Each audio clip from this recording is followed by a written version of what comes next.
How to change duration of all subtitles at once. To begin, I opened a subtitle and a video. Let's say I want to decrease the duration of all lines by 500 milliseconds. Go to Tools and select Adjust Durations. Here set the first option.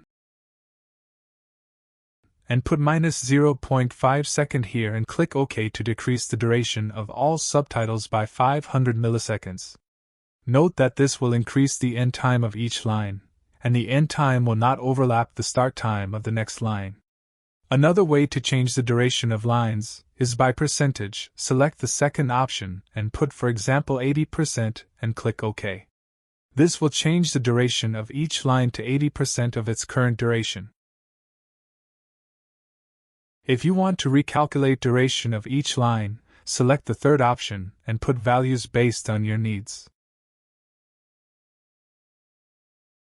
At last, if you want all subtitles to have the same duration, use the last option and put the fixed duration, and click OK. If you want to apply these change duration options to only a few lines and not all the lines, first, hold down the Control and select the lines you want, or hold down Shift key and click to select a range of lines, and then right-click on one of them and go to Selected Lines and select Adjust Durations for selected lines. Anyway guys, thanks for watching and I hope you found this useful.